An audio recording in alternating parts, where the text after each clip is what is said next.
So in this video, I'm going to walk you through the fundamentals of solving linear equations, as well as to look at some more complex problems. But before we get to the complex problems, let's take it from the ground up. So let's start with the fundamentals. So let's say we have an equation that says x plus 7 is equal to, say, 18. Now in this instance, we have only one step. And what we always have to do is look at what's happening around the x. So in this instance, we have plus 7 there. So the inverse of that is to take 7. Now, of course, this is a one-step solution. So we're just left with x equals 11. Another case with one step, for instance, we have 5x equals 40. And 5x means 5 times x. So the inverse of that is simply divided by 5. So we are dividing both sides by 5 here. So x is equal to 8. Now, I know that you can tell what the answers are by just looking at these. But when you use the balance method, it does simplify things a whole lot as we get more complex. Now, let's say we have 3x plus 5 equals 26.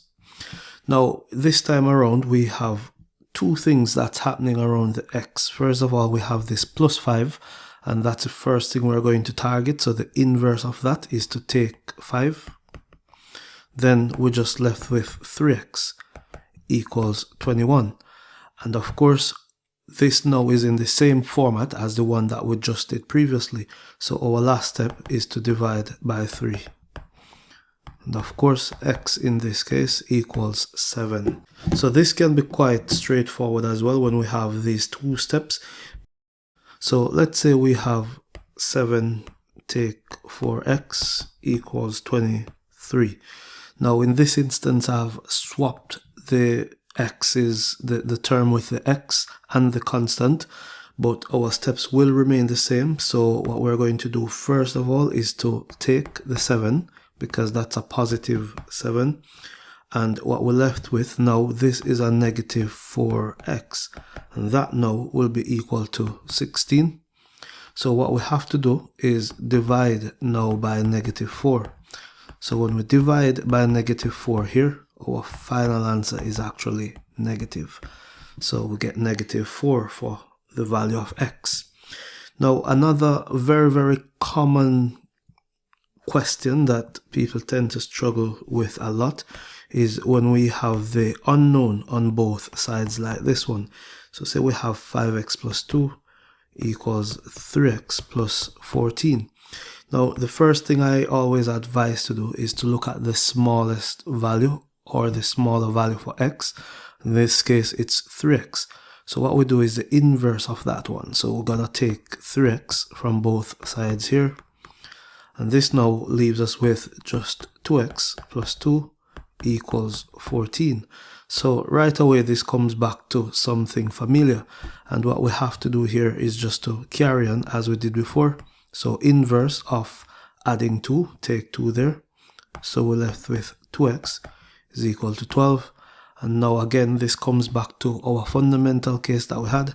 So 2x equals 12. So we just do the inverse of that, which is to divide by 2. So x is equal to 6. So that one is quite straightforward once you get the fundamental principles. Now I'm going to look at another complex case. Probably this is the most complex case that we'll look at. So this one is when we have, let's say, a fraction. So 2x minus 5 over 3. Let's say we're doing x plus 1 over 2.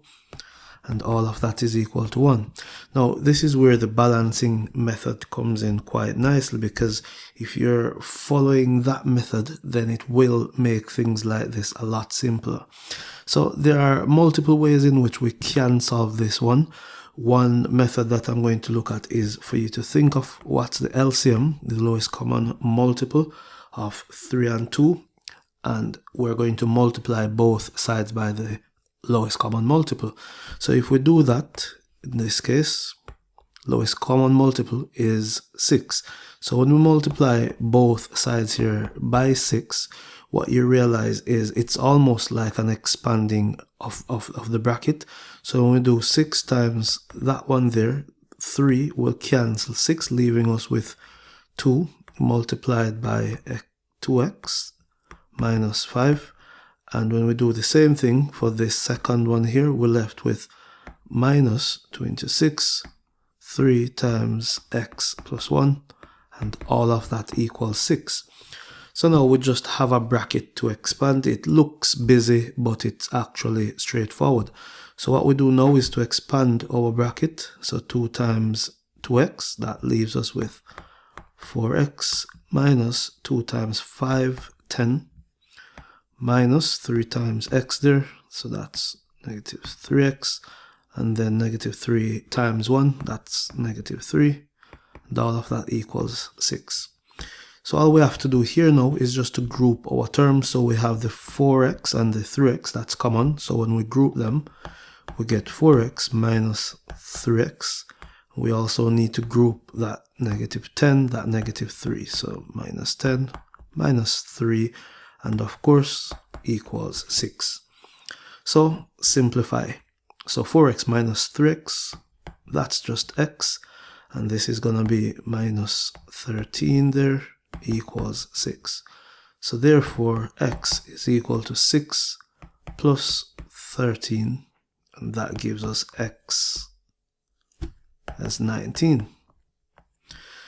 Now we can't go through every possible cases in this video, so this will be a series on concepts on algebra. And of course, if you got some value from this one, please go ahead and like the video, share it with someone you think that might benefit from it, and I will see you in the next video.